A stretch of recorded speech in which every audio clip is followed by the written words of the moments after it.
Hello everyone, welcome back to Fujit Analytics. This is a continuation of Power BI tutorials for beginners. In this tutorial, let's jump into data modeling. In the previous tutorial, we have seen how to transform and clean the data using PowerPoint. Once we're done with the data cleaning and data modeling, sorry, data transformations, we load the data into Power BI desktop. So that's where the data modeling comes to picture. So before entering into the concept data modeling, let's understand why data modeling. Why should we go for data modeling? To understand that, let's choose a file. I have a file, this Excel, I have a sales plot file.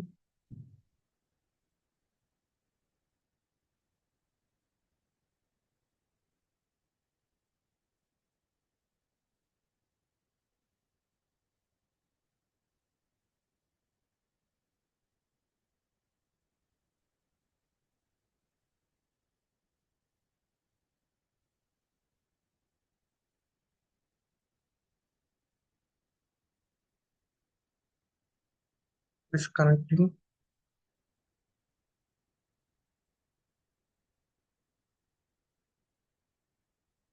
Pick the sheet and choose transform data.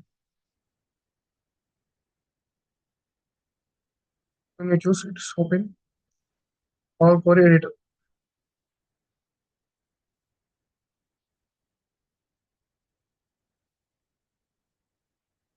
So the data is loaded into Power Query.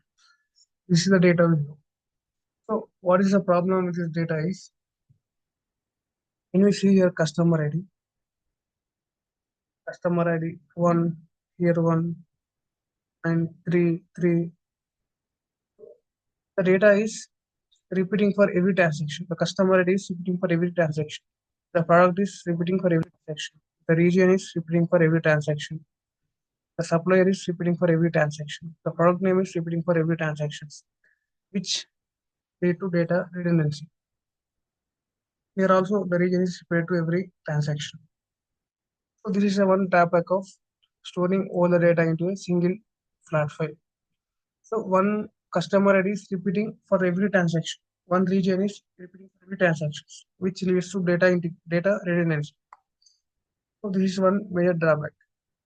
Another one is there is no data consistency. Suppose if we want to update a specific customer ID, we need to update every row. So this data is simple, but what if the data is 10 lakhs, 20 lakhs?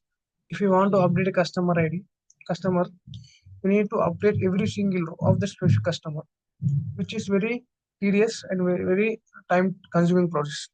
So the data consistency remains uh, there is no data consistency. There is inconsistency data. This is one drawback. Another one drawback is the performance issues.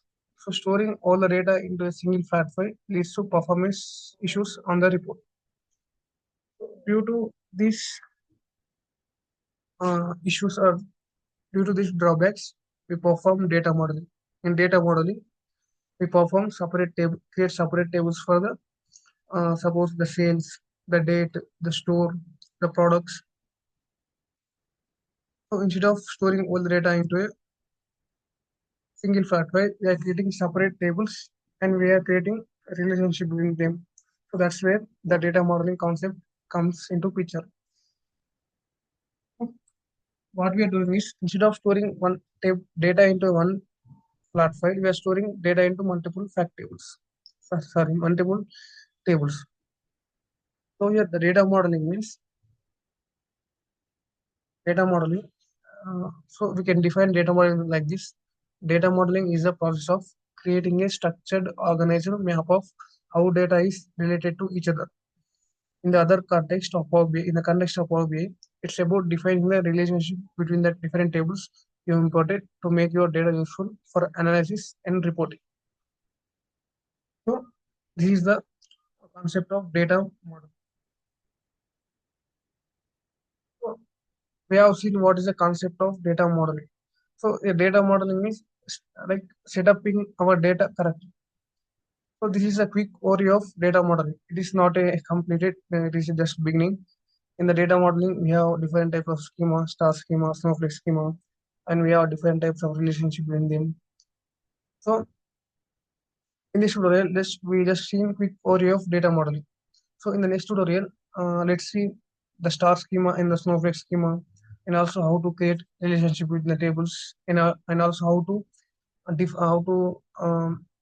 create separate tables. So that is, I hope you understand. If you believe you learned something today, don't forget to give a like and share it with your friends who are learning Power BI. That's all. Thanks for watching. I'll see you in the next tutorial.